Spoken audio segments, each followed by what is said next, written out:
छत्रपती शिवराय। या ठिकाणी आमच्या भगिनींकडून हा लक्ष्मी हार आलाय।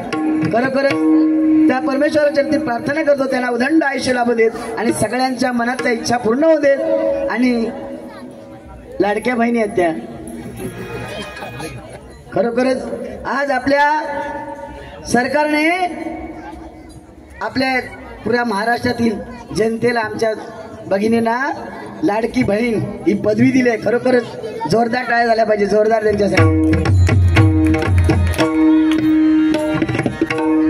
मनोरंजन 100% होणार पण वेळेचं भान ठेवलं पाहिजे आणि त्यानुसार आपण कार्यक्रम केला पाहिजे। खरोखरच या मुद्द्यावर मी आलो होतो की आमचे कदम साहेब आज शाखा प्रमुख आहेत, भविष्यात विभाग प्रमुख होतील, त्यांच्या मनातल्या सगळ्या इच्छा पूर्ण होत आहेत। आणि आमच्या बुवांनी सांगितलं काय, खरोखरच छत्रपती शिवाजी महाराजांची स्थापना त्यांनी केली आणि मूर्ती पाहिल्यानंतर प्रत्येकाच्या मनामध्ये स्फूर्ती आली पाहिजे अशी गोष्ट आहे, साधी गोष्ट आहे। म्हणून म्हणतो बघा, सूर्यनारायण उगवले नसते तर आकाशाचा रंग समजला नसता आणि छत्रपती शिवाजी महाराज जन्माला आले नसते तर तुम्ही आम्ही आज या भजनात रंग नसतो, या भजनात रंग नसतो।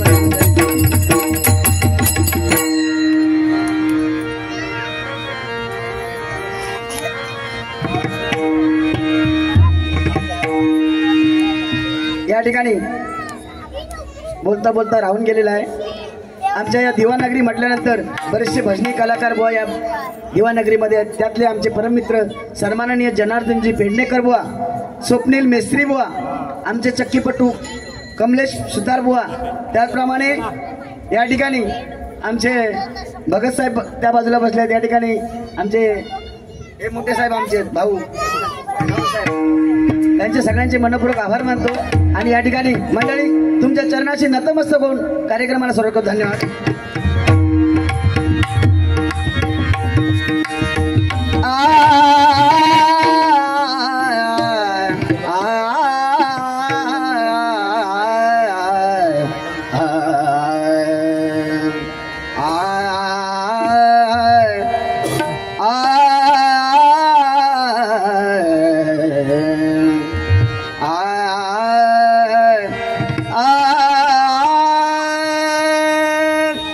तुम्ही खुनवाखुनी गेलात तर माझी तिकडे फोनाफोनी होता, जरा थांबा, मागं काय तर करू द्या।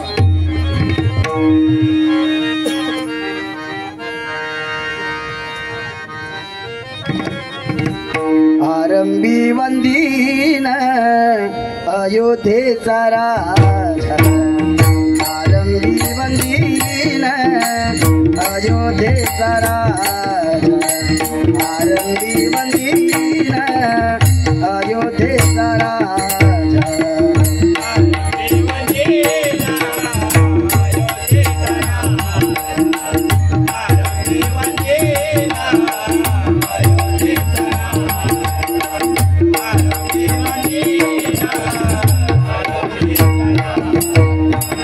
भक्ताची आकाश, भक्ताची आकाश, भक्ताची आकाश पावनाचे, भक्ताची आकाश, भक्ताची आकाश पावनाचे,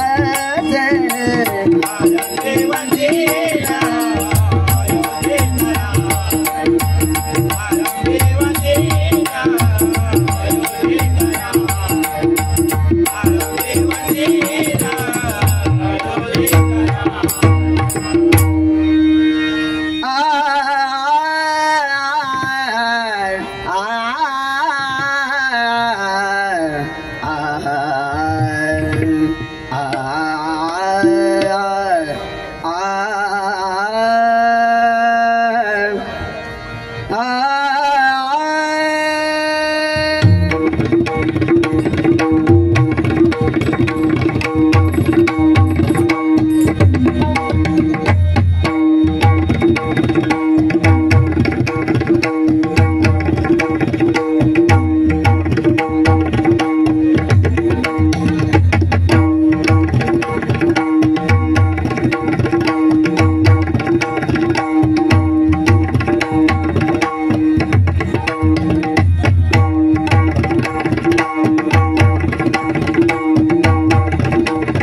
राजाराम कृष्ण हरी हरी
धन्यवाद.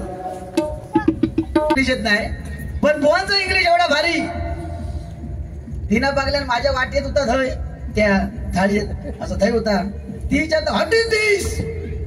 हे होते तर हे म्हणतात दिस इज धय, दिस इज धय. मी होतय धय. हे म्हणतात दिस इज धय. ही म्हणता हाऊ मेकिंग धय. धय कसा बनवतं त्यांनी सांगायला सुरुवात केली. काय काऊज milk, boiling and boiling, night sleeping. म्हणजे गायचा दूध घ्यायचा, ते का घुसळायचा आणि रात्री त्या मडक्यावर बांधून ठेवायचा. वर हेरटी बांधतात तशी. Cow's milk, boiling and boiling, night sleeping. आणि म्हणलो become morning time, that's called धय. फॉरेनर जी म्हणाली भडकली आणि बुवाच्या याक वाजवल्या. माका रागिलो पण माझा हात पोचवणार तिच्यापर्यंत. माका रागिलो त्या फॉरेनरचं पण काय कर हात पोचवणार माझो. मी बुवा काय विचारले हो तुमका मारल्यान की त्याची ना एवढा तुमचा इंग्लिश चांगला असताना त्या बाईन तुमका मारल्यान कसा हात लावल्यान म्हणजे काय टच केल्यान तुमका म्हणजे काय. माका रागिलो म्हणून नाही ती माका मारल्यान नाही तिने सांगल्यान तुमचा एवढा इंग्लिश भारी हे कशा एवढा चल फॉरेनला म्हणाले. आणि तेव्हापासून त्यांचा त्या इंग्लिश याचा सुधारलेला तेव्हापासूनचा इंग्लिश हा मगाही सांगितले ना फॉरेनर लोक काय. आणि आपल्याकडे कोण म्हणणार नाही कोण ह्याच्यातला कोण हा की त्याची नवरो सोनू आणि पिल्लू म्हणणार कोण हा काय ते कोण आहे काय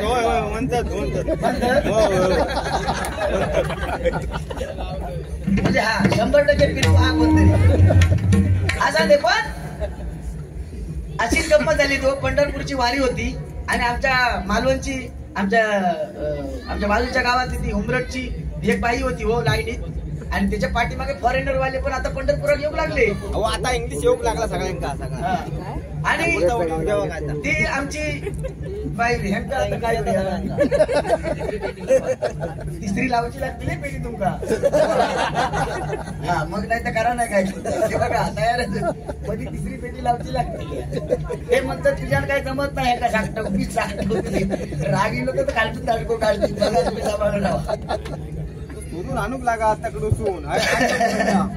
तर अशीच लाईनी ती आमची गावची बाई होती. आणि गाभाऱ्यात जाता जाता ती गाभाऱ्यामध्ये पाऊल टाकल्या आणि फॉरेनर आणि हिच्या पाठची आमची बाई तिच्या पाठी होती. ती म्हणता हाऊ वंडरफुल. ते गाभारा तेव्हा मंदिर बघल्याबरोबर विठ्ठलाला म्हणलं काय सुंदर आहे मंदिर असं ती का म्हणत होता. हाऊ वंडरफुल असं म्हटल्यावर ती बिचारी तिका काय माहित नाही. ती म्हणता गो कावळ्या ह्या वंडरफुल काय म्हणतस. म्हणजे अशी परिस्थिती आहे. म्हणजे ज्या काही इंग्लिश येते त्याची परिस्थिती वेगळी आहे. असू द्या वेळेला महत्व आहे. बुवानी सांगितलं बुवानी रुपाळी अर्धा तास केली बरोबर ना बुवा तेवढंच करणार जास्त वेळ घेणार नाही मी. कारण आणि बेवड्यांचं काहीतरी सांगितलं काय बेवड्यांचं काय सांगितलं त्या फोनचं काय सांगितलं बराच. तो फोन वालो त्या संडासात गेलो आणि मग त्याचा फोन पडलो खाली आणि सोनेरी कलर होतो वेगळं झालो कलर. काय बुवा सांगता आज काय परिस्थिती आहे आणि कुठपर्यंत जातास तुम्ही कळ काढते ते वाटणार नाही. अशीच परिस्थिती झाली हो काय. आता या मोबाईल मुळे ना लोकांचं खरोखर लय पूर्वीची परिस्थिती बघा आता अशी पूर्वी काय परिस्थिती असायची. समजा 2 बिल्डिंग असतील आणि जर प्रेम करणारो एक पोरगो ह्या बिल्डिंग मध्ये असतात आणि प्रेम करणारी प्रियाची दुसऱ्या बिल्डिंग मध्ये असतात तर काय करायची. तेव्हा मोबाईल नव्हते काय नव्हते. तेव्हा काय करायचे चिठ्ठी कबुतराच्या पायात बांधायची चिठ्ठी आणि पाठवून द्यायची. काय कबूतर उडाला काय त्याच्या खिडकीवर गेला काय त्याला चिठ्ठी काढून घेतल्या. तेव्हा मोबाईल नव्हते आणि अशीच गंमत झाली हो दोघांचा जाम प्रेम. आता तो व्हॅलेंटाईन झालो तो सगळ्यांच्या लक्षात राहिलो. पण त्या पुलवामामध्ये ते आपले 42 जवान मारले गेले त्या कोणाच्या लक्षात राहिला नाही. आणि या व्हॅलेंटाईन मध्ये ज्यांनी प्रेम केलेली आणि जे प्रेमात पडले आणि आता ते सगळे डे चालू झाले. रोज डे किस डे असे बरेचसे त्यांचं नाव घेत नाही मी. पण ह्यांचा लगीन जर त्या पोरग्याबरोबर 100% झाला तर लग्नानंतर परिस्थिती बदलता काय. गो चाय दे गो पाणी दे गो डबो दे आणि नाही दिले तू गो मारा दे. अशी परिस्थिती लग्नानंतर. आणि याच्यापेक्षा वेगळी आमच्या गावाकडे परिस्थिती. अरे गुंबावडे जांभवडे नरडवे थांबवडे बाजू पोटा मग चुकला बाजार करवलो नाही कुपोड जांभवडती नंतर ते येतील तो बाजार. त्याच्यानंतर आमच्या वर्णीच्या बाजू कुपोड आणि जांभवडे घोडक्याच्या बाजू. जास्त वेळ घेणार नाही तुम्ही घेतला त्याच्याविषयी जास्त घेणार नाही. ही परिस्थिती आहे बघा खरोखर सांगतो. म्हणजे परिस्थिती बदललेली आहे 100%. कोणी सांगितले तर खरा. पण तो काळ आठवा आणि आताचा काळ बदल हा होणार 100%. पण प्रत्येक माणूस या ठिकाणी स्वार्थी आहे बघा. या कलियुगामध्ये प्रत्येक माणूस स्वार्थी आहे. प्रत्येक माणसाक मुंबईत गेल्यानंतर त्याला पैसो कमवतो जा, पण माझा एकच सगळ्यांका विनंती आहे, त्या परमेश्वराचं नामस्मरण घ्यायला विसरायचं नाही. जन्मा गेला, खेळण्यात गेले, तरुणपणात संसारात गेले आणि म्हातारपणी वाटतं आपल्या घरी देवाचं नाव घेऊ करा. तेव्हा आपली काय हात काय काम करत नाही, तेव्हा रामकृष्ण हरी म्हटलं हात पण टाळी पण वाजत नाही. म्हणून सांगतो आताच काय तर करून घ्यावा, जास्त वेळ घेत नाही. कारण कोणी सांगितले नुसते शेर आणि शायरी करून काय उपयोग नाही. पण छत्रपती शिवाजी महाराज खरोखर आज जन्मले नसते तर 100% आमची ही डबलवारी आणि भजन कीर्तन नामस्मरण राहिलं नसतं मंडळी, खरोखर सांगतो. म्हणून त्या छत्रपतींच्या साठी एकदा जोरदार टाळ्या झाल्या पाहिजे, एकदा जोरदार.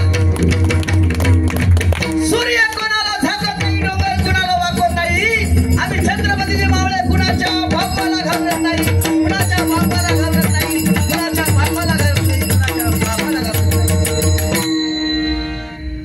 बेवड्या सांग, कोण म्हणतं बेवड्याक मानणार? हो बेवड्याक माना, आणि बेवडं माणूस घेणारा माणूस ना 100% खरा बोलता. हो बेवडो माणूस कधी विसरत नसता, लक्षात ठेवा. मग तास सांगतोय ना. कोण म्हणता बेवड्याक मानणार? अहो अशीच गंमत झाली, गावाकडे बेवडो माणूस रस्त्यावर उभा होतो, हात दाखवला, एसटी थांबली, एसटी थांबवल्याबरोबर आतमध्ये चढलो, आतमध्ये चढल्याबरोबर आणि तुम्ही म्हणता बेवड्याक मानणार. आतमध्ये चढल्याबरोबर 5च्या शीट पर्यंत गेलो, तुका बस 5च्या शीट पर्यंत गेलो, 5च्या शीट पर्यंत गेल्यानंतर 5चे सगळे उभे राहिले. उभे राहिल्याबरोबर एवढं म्हणता, कोण म्हणता बेवड्याक मानणार? 5चे उभे राहिले, ते म्हणाले मेल्या गादी बसाक देऊ दे, मरू दे.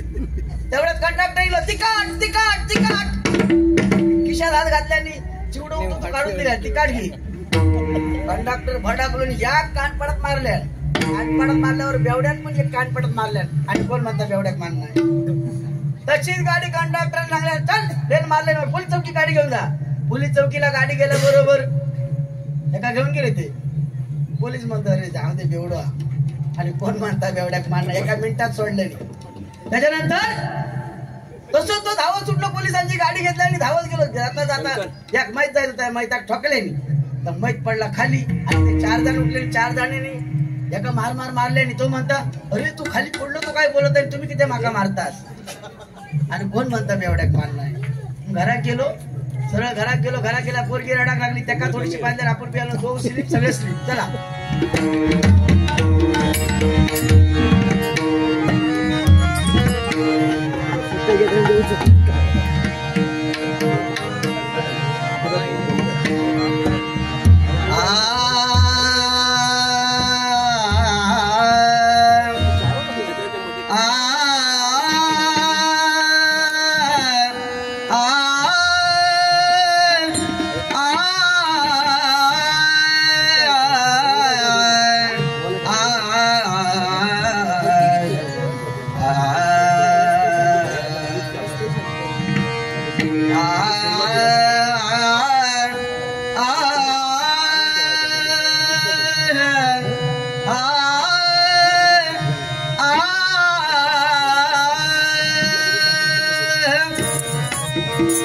लोचनी लोचनी लोचनी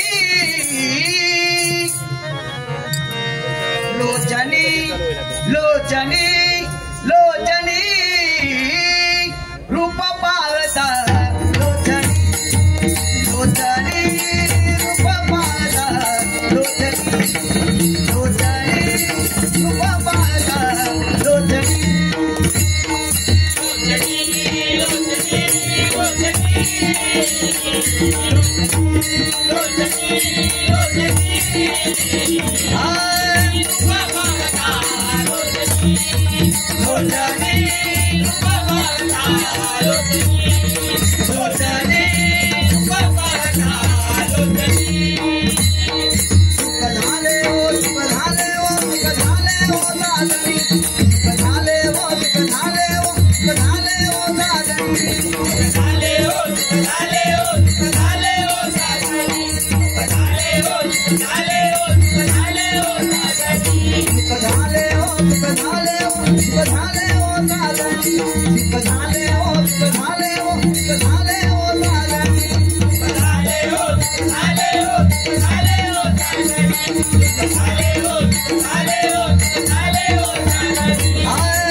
Ah